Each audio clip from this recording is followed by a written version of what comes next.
Hello, Congressman Maxine Waters. Thank you so much for joining the Black Lawyers Podcast. How are you today? How are you today? I'm fine. Thank you very much for inviting me. Yes, everything's good. Good, good. We know that you are very busy out there fighting for our rights, and it's just a pleasure having you on. Some of my viewers may know me as one of Ahmaud Arbery's attorneys with Wanda Cooper Jones. We want to thank you again for participating in his celebration ceremony back in May. And we are looking forward to hopefully a favorable verdict towards the end of this year. So we just want to thank you again for participating in his celebration. Definitely. So we're going to jump. I'd like to thank you for your invitation. Yes. Yes, thank you.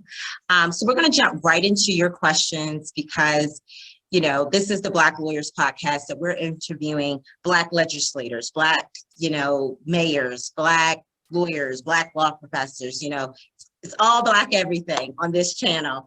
And so we do have some people in the audience that are interested in becoming, representatives at various levels. So we're going to jump right into your questions.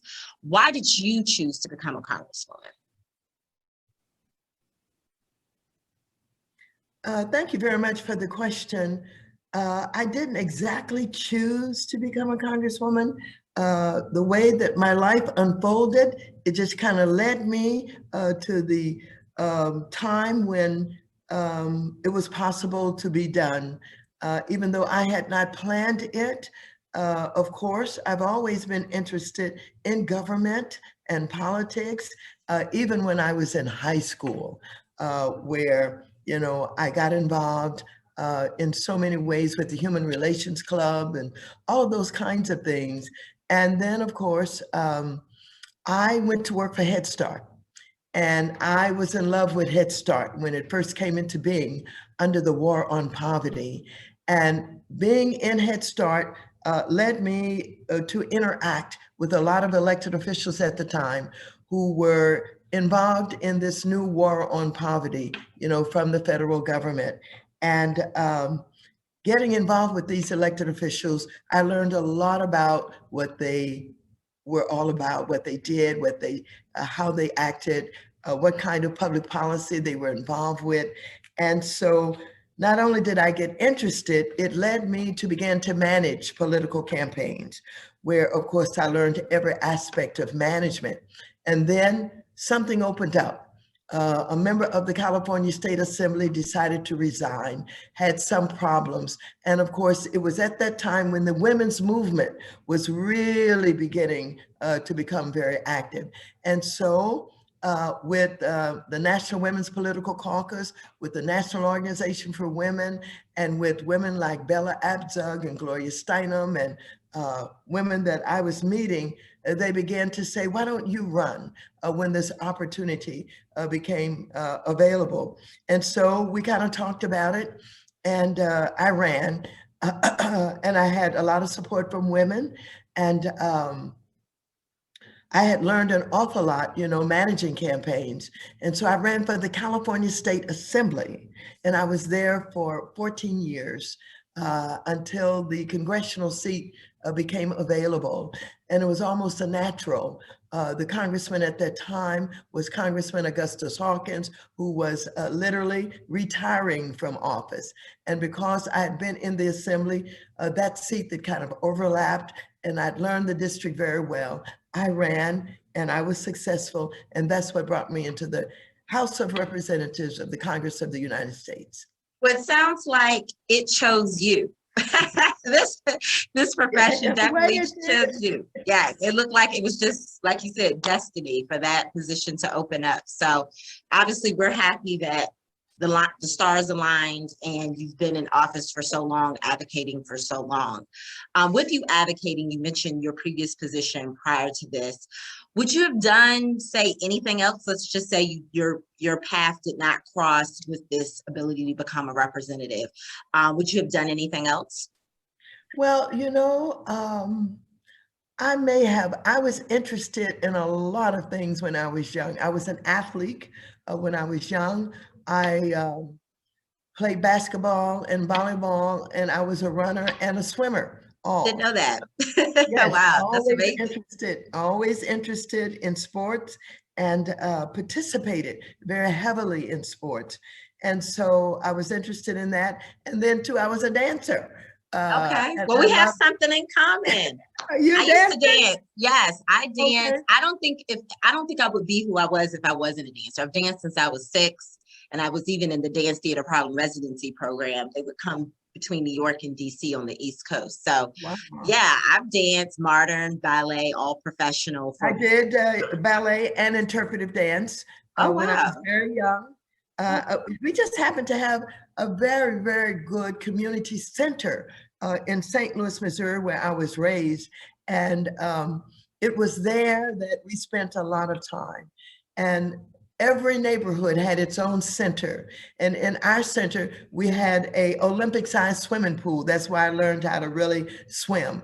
We had a dancer who was one of the people who ran the center, who got us into the dance classes. And so I might have done any other thing. I don't Right. know. It could have been, we could have been looking at, we could have been looking at Olympian Maxine Waters instead of Congresswoman, which would have been just even great. I mean, we have the Olympics going on, so much is going on with that. But no, that I don't know if a lot of listeners know that about you. So I think that's really interesting, very, very cool. So shifting to just your role, I mean, you've always been very vocal, very advocate in your role. Was there ever a moment that you felt discriminated against while you were in office? And how did you handle that? Because a lot of times people don't want to get in these positions of lawyer or representative, or, these visible positions, and then, be discriminated against, not taken seriously. So was there ever a moment, and how did you handle that? Well, as you know, if you happen to be Black in America, you're going to run into many times when there will be slights, that will be discrimination, there will be words that will be used that indicates that someone who's pretty racist is talking to you or about you. And so I've had all those kind of slights.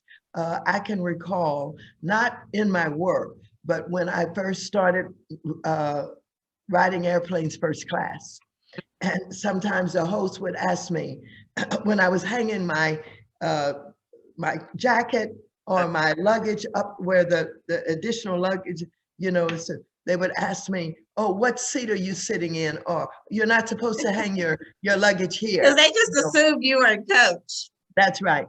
And so when they would ask me what seat was I sitting in, I said, "I'm sitting in the right one that allows me to hang my luggage right here."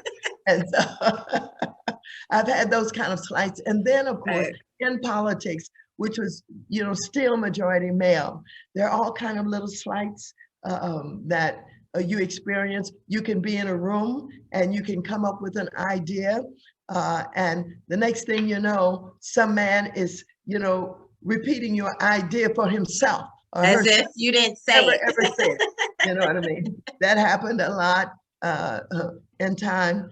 And there have been other things, but what has not happened is I've not had a direct confrontation as such.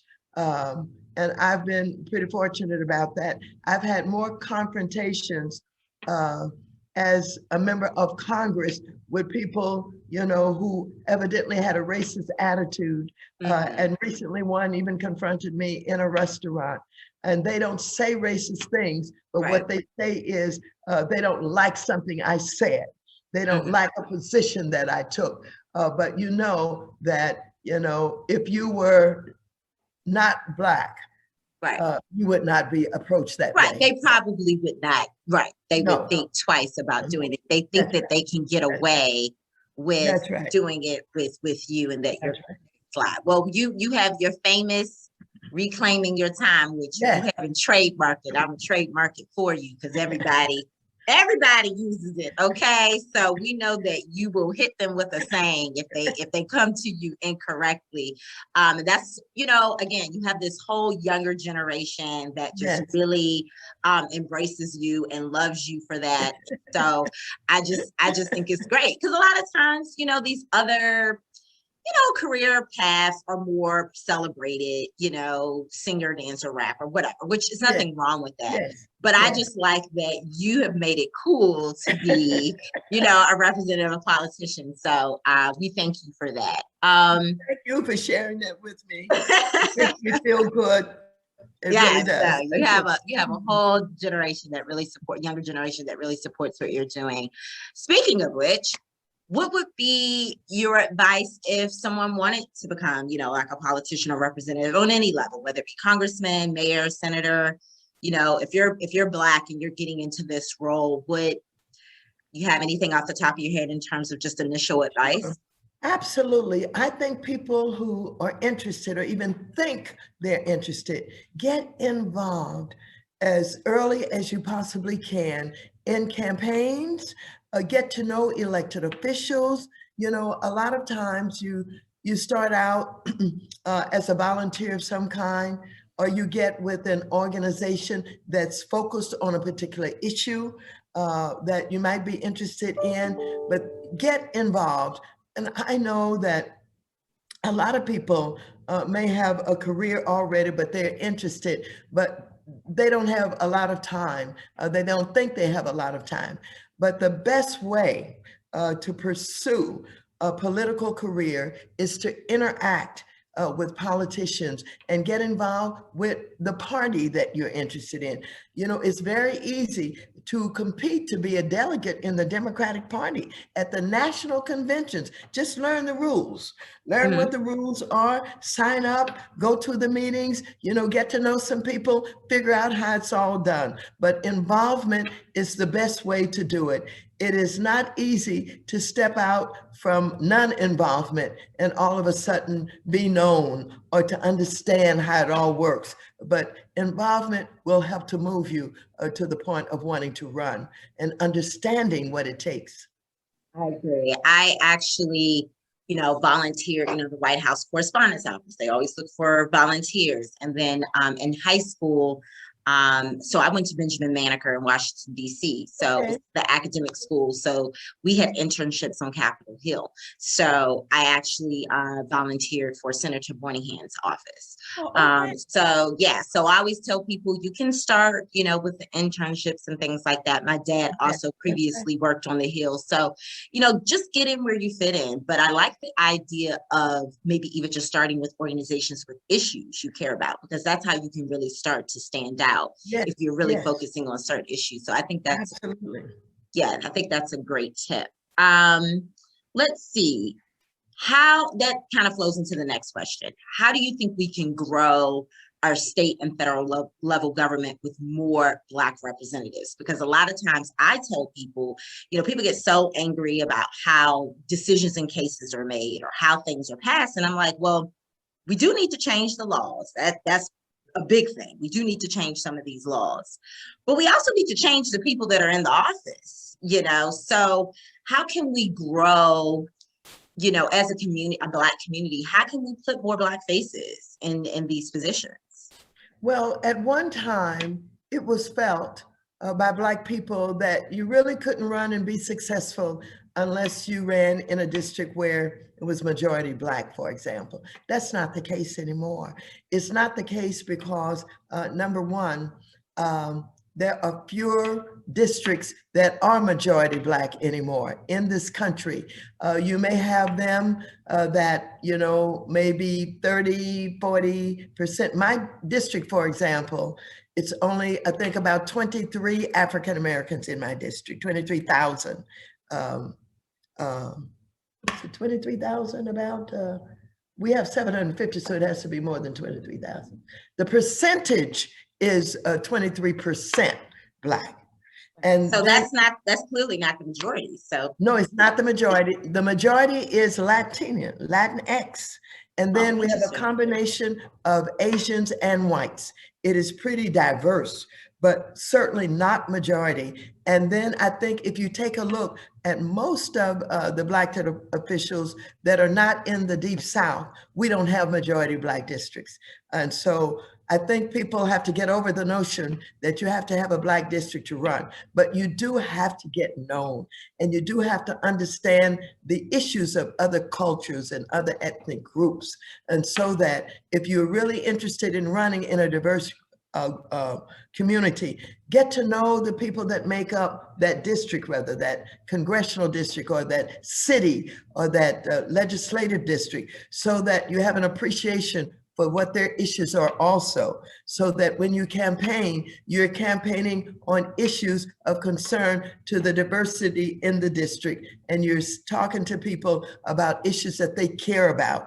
And that's the way I think that you get elected to office and not depend on having a majority Black district. I think that's very notable what you said, because I do think people said, oh, if I maybe go in this Black, by default, I'm going to win. But you really can't go anywhere now in the United States where it's just majority Black. So you kind of have you have to really represent the issues of the community, whether it be Black, right, Spanish, whatever. So I think that's definitely a good tip. What has been maybe your most favorite moment as a congresswoman, or perhaps your proudest moment in the work that you've achieved so far while you've been in office?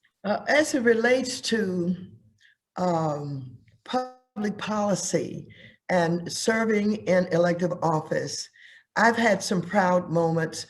I worked in the California State Assembly, and I led the legislation on divestment of the public employee funds from businesses that were doing business in South Africa, and worked with the ANC to help get Nelson Mandela released from prison, and of course, worked to get rid of apartheid in South Africa. And so my bill was passed, and California had to stop, literally, allowing businesses to be a part of the PERS funds and the state teachers retirement funds and all of that. We couldn't invest in any of those businesses that were doing business in South Africa. So we had a financial strategy dealing with how to get, attention placed on apartheid, and how to stop our businesses without them maybe intending to do so. And we're talking about our big corporations now, how to stop them from supporting apartheid in ways that they didn't even understand. And so my divestment bill was huge. And of course, I welcomed Nelson Mandela and put together the event when he came to Los Angeles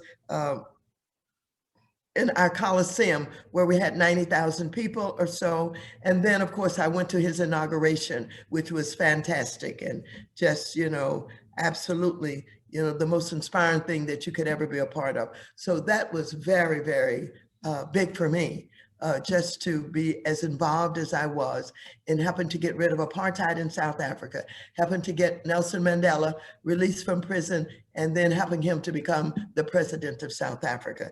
That's huge. That is huge. I mean, and I've looked at this story tons of time, and I'm just like, God knows everybody's plan, and God knows what you can bear. Because I don't know if I can bear being in jail that long. And he bared it, but God knows who can bear what. And it's an amazing story. So I had no idea you were a part of that legislation. So I think, again, another jewel that the audience will get from the interview. I don't think, I'm sure you have tons of stories, but that's I have lots of stories. I wish I could tell them to you. At another time, I'll tell you how I rescued the president of Haiti. Haiti is in the news right now. In Africa. Yeah, that's right. But not that one. Not that right. No, not him. Not that one, right. President Aristide was the president at that time. Yeah, but we'll talk about that. Well, we'll talk about that. That'll be part 2 maybe in the future. We'll go do a part 2 of the interview with you. Well, speaking of which, last but not least, are there any, speaking of bills and things like that, is there any bills you want to mention that the public should know, especially your constituents, that maybe they should be currently supporting there anything out there that you're currently pushing that you could use the public Yeah, I support can of? tell you about a number of bills. First of all, we do have two bills on the House side that are very, very important on voting rights. Okay. We have HR1 and the Senate has Senate 1 bill. And we have the John Lewis bill Oh, yes. on voter registration and participation. Right now, we have many states, I think it's up maybe between 14 and 19 states who have produced voter suppression bills. They are trying to limit the ability for people of color to be able to vote in the numbers that we are increasingly vote in. That's power, that's influence. And so they would like to limit our influence with voter suppression laws. They're doing everything from asking for different kind of identification, or identification for the first time is being utilized as a way to deny people the ability to vote. You have changing early voting days, or stopping them, or cutting them off, or stopping them. Many of our states use early voting days very effectively. People choose to vote, during the week rather than, on the weekends maybe. Right, because maybe they're working and they can't get off. That's right. And so early voting days, they're also making sure that it's very difficult for people to have access to the polling place, with people standing in long lines and getting discouraged and leaving. And Georgia even tried to make it a crime to present people standing in line with water and any kind of nutrition so that they could maintain in line. I think they had to back away from that one, but there are any number of clever things that they're coming up with to try and prevent people from voting. So those bills on voter registration and voter participation that we have in Congress will have to stop some of that. They won't be able to do some of that. And those bills are very, very important. Well, it's interesting. It's interesting that you say that, because like you said, sometimes they're never going to come out and say, oh, we're trying to prevent Black people from voting, but they do little things where by default, it tends to affect the Black population. And they think that they're slick. I just think it's so amazing that they think that we don't know what they're doing. But anyway, what was the other bill that you were mentioning? Well, there are a number of bills. I have 3 big housing bills. I'm trying to get rid of homelessness in this country. And I'm asking for a lot of money, $600 billion, to get rid of homelessness once and for all. We would do that by creating and building more affordable housing. We will do that by making sure that we improve public housing that's in disrepair all over the country. We would do that by helping to assist these young people and millennials with down payment assistance so that they could buy homes. And so that's huge, the work that I'm doing right now, and trying to get some of that in the infrastructure bill that we are promoting in the Congress of the United States. So I'm working on that. And then I have a few other bills that I think are very important. Justice for Honorees Act.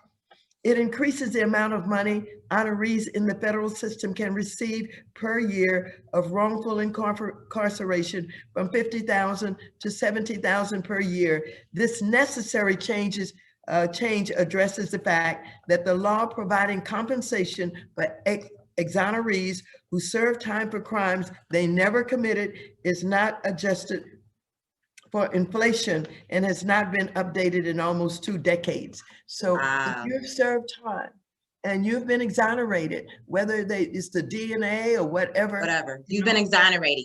They confirmed that you didn't do it. They're giving you 50 and it really should be more. Yeah, it definitely should be more. Yeah, definitely. So I'm working on that. And of course, I continue to always pay attention to some bills that are in other committees, like what we're doing following the killing of George Floyd and the Police Reform Act that we're trying to support to ensure that the chokehold, for example, is absolutely outlawed, and other kinds of things that are done that murder unarmed individuals who happen mostly to be Black and mostly Black men.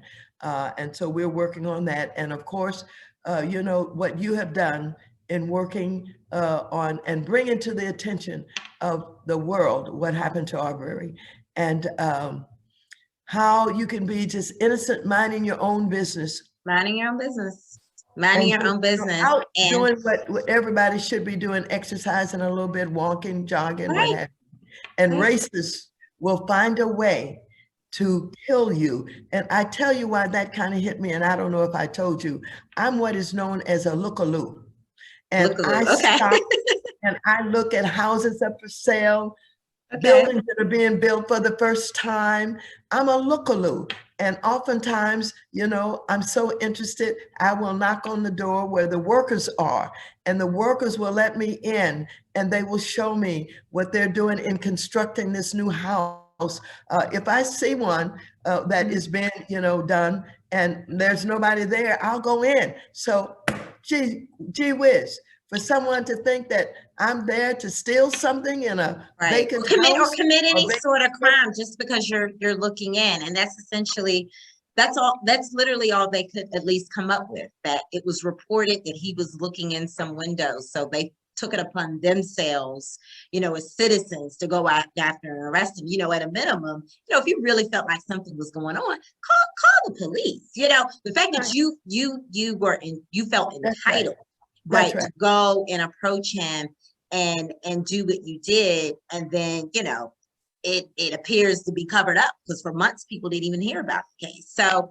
Didn't it should hear be about very it. interesting how this plays out. I am happy that in addition to state charges, federal charges have been filed, and then on top of that, this is going to be kind of right in the middle, because I know you're a runner, right in the middle of the New York Marathon, that big marathon.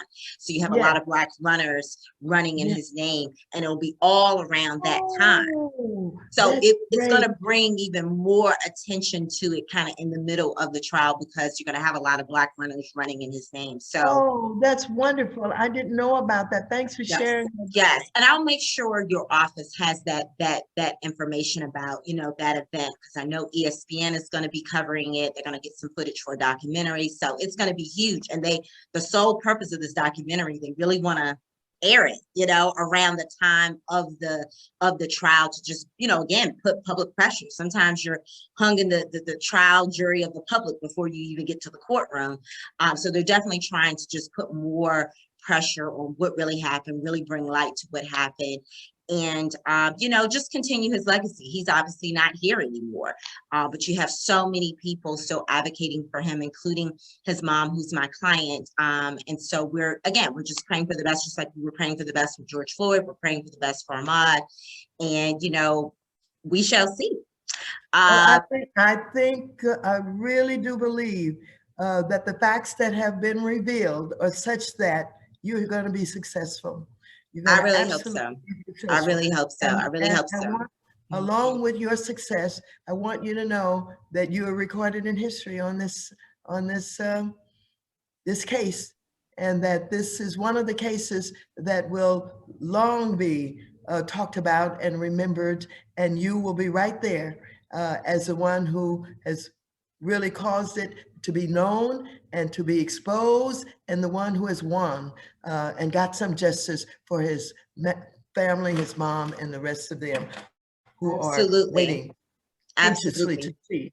Yes, we're waiting for the fall very anxiously, but we're going to obviously put it in God's hand and let the law speak for itself. Like you said, let the facts speak for themselves. I mean, it's all right there on the surface. Not a lot of digging. Just like with George Floyd, I said, if they don't come back with the look, it's all there. You got video, test. I said, listen, this is a very, to me, an open and shut case, but we're going to let it play itself out. And so we're hoping the same for Ahmaud. We're definitely hoping for the same. I want to close out with a Black excellence moment, and it actually kind of reminds me of you. So I'm gonna tell you a little story. So this week, for the first time ever, the Harvard International Debate Council competition had Jayla Jackson and Amani Stanton from North Atlanta High School. They're the first Black girls to win this debate competition. And they are part of the Harvard Diversity Project created by Brandon Fleming. And he does it, it's almost like a pipeline program into Harvard to get more, promote diversity and inclusion up on the campus and getting more Black students to apply to Harvard. So Jada and Imani, we want to give you a shout out on the Black wow. Lawyers Podcast with Maxine Waters. We'll give you a shout out. I love how you said you were so active in high school. So these are high schoolers, Yes, 16 and yes, 17-year-old yes. that won and beat out students from over 15 other countries worldwide. Wow. So we salute you, Jayla and Amani, today and always. And we just, again, we encourage everyone, if debating and the law and politics and policy of these things that you are passionate about, don't let the fact that you will be the minority. Obviously, if you're Black, but if you're a Black woman, you're even more of the minority. Don't let that stop you from Thank becoming you. that lawyer, that politician, you know, that representative. Absolutely. And Yes. we have Congressman Maxine Waters. She is the proof. She is the proof in the pudding, right? That it can be done. So there's no excuse. She's the proof in the pudding. Okay, congratulations, Jada and Amani. Okay. Jada and Amani. Yes, yes, Thank you. yes. So we want to just thank you again for taking the time. We know you're very busy, but our audience is going to pull so many gems from what you said in today's interview. And obviously we will be on the lookout for those bills. And we just, again, want to just thank you for joining us here on the Black Lawyers Podcast, where we are rooting for everyone Black. Thank you. Thank you. Thank you so very much. Thank you so much, Ms. Waters. Take You're care. No welcome. problem. Bye-bye. Okay, goodbye now.